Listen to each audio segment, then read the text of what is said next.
Hello बच्चों, let's see the question. The question says that go through the following statements.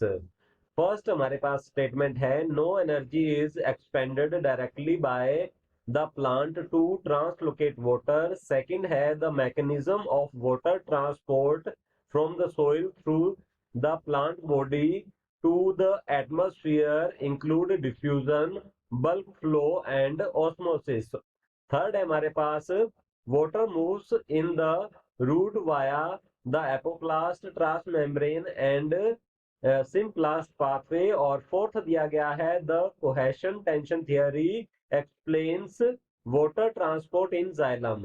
तो हमें बताना है कि इन स्टेटमेंट में से ये जो चार स्टेटमेंट दिए गए हमारे पास, इनमें से कौन सा जो है वो करेक्ट है। तो इस क्वेश्चन का जो की कंसेप्ट है वो हम देख लेते हैं। सबसे पहले इस क्वेश्चन में मेनली हमसे पूछा गया है प्लांट में वाटर ट्रांसपोर्टेशन के बारे में। तो यहां लिखेंगे water transport, water transport in plants. तो प्लांट्स में वाटर ट्रांसपोर्ट के बारे में हमसे यहाँ पर पूछा गया है। तो वाटर ट्रांसपोर्ट के बारे में ये जो फर्स्ट हमारे पास स्टेटमेंट दिया गया है, no energy is expended directly by the plant to translocate water. अगर हम बात करें प्लांट्स में वाटर ट्रांसलोकेशन की, तो यहाँ लिखते हैं वाटर ट्रांसलोकेशन की अगर बात करें तो इसमें कोई भी एनर्जी जो है उसका यूज नहीं होता है। तो no energy is expended directly by the plant to translocate water. तो ये जो हमारा स्टेटमेंट है ये बिल्कुल करेक्ट है, बिकॉज जो वाटर ट्रांसलोकेशन है ये पैसिव प्रोसेस होती है, इसमें एनर्जी का यूटिलाइजेशन नहीं होता है।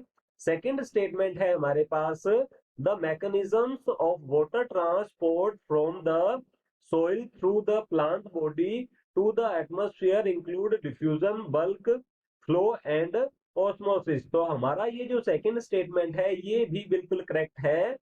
इसमें बोला गया है कि सोइल वाटर जो है इससे प्लांट के अंदर और प्लांट से ये एटमॉस्फेयर में जब जाता है वाटर, तो इसमें कौन कौन सी प्रोसेस होती है, ये है diffusion, bulk flow and osmosis. तो ये तीनों ही प्रोसेस जो है इस बीच होती है। तो हमारा जो सेकंड स्टेटमेंट है ये भी बिल्कुल सही है। और थर्ड स्टेटमेंट है हमारे पास water moves in the root via apoplast, transmembrane and symplast pathway. तो हमारा ऑप्शन जो ये स्टेटमेंट दिया गया है थर्ड, ये भी बिल्कुल करेक्ट है, बिकॉज सोइल वाटर जो है ये हम कह सकते हैं कि रूट सोइल वाटर जो है वो रूट तक जो है वो apoplast pathway, mean apoplast pathway ऐसा पाथवे है जिसमें वाटर जो है water molecules cell wall and intercellular space से आगे की ओर बढ़ते हैं।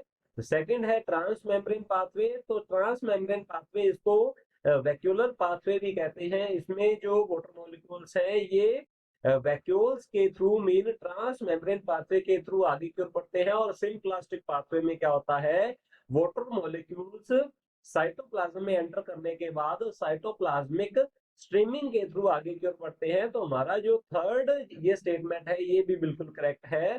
फोर्थ है यहाँ पर the cohesion tension theory explains water transport in xylem. तो हमारा जो ये फोर्थ स्टेटमेंट है ये भी बिल्कुल करेक्ट है, बिकॉज कोहेशन टेंशन थियरी जो है इसका अदर नेम जो है ये होता है ट्रांसपरेशनल पुल थियरी। और इसे दिया था डिक्सन एंड जोली ने। तो डिक्सन एंड जोली थियरी भी कहते हैं इसे। और ये जो ट्रांसपोर्ट होता है वाटर का जाइलम के थ्रू, इसे एक्सप्लेन करता है, मीन एसेंट ऑफ सैप को एक्सप्लेन करता है। तो हमारा फोर्थ जो स्टेटमेंट है ये भी बिल्कुल सही है। तो चारों ही स्टेटमेंट जो है ये करेक्ट है। तो चलिए देखते हैं ऑप्शंस की ओर। ऑप्शन ए में first, second, third and fourth को करेक्ट बताया गया है। तो हमारा ऑप्शन ए जो है ये करेक्ट आंसर है। ऑप्शन बी है इसमें फर्स्ट, सेकंड और थर्ड को करेक्ट बताया है। तो हमारा ऑप्शन बी इनकरेक्ट होगा, बिकॉज फोर्थ भी करेक्ट है। ऑप्शन सी है इसमें सेकंड एंड थर्ड को करेक्ट बताया है। तो हमारा ऑप्शन सी जो है ये भी इनकरेक्ट होता है। ऑप्शन डी है ओनली फोर्थ इज करेक्ट। तो हमारा ऑप्शन डी जो है ये भी रॉन्ग होता है। Option A is the correct answer. Hope you understood it well. Good luck, thank you.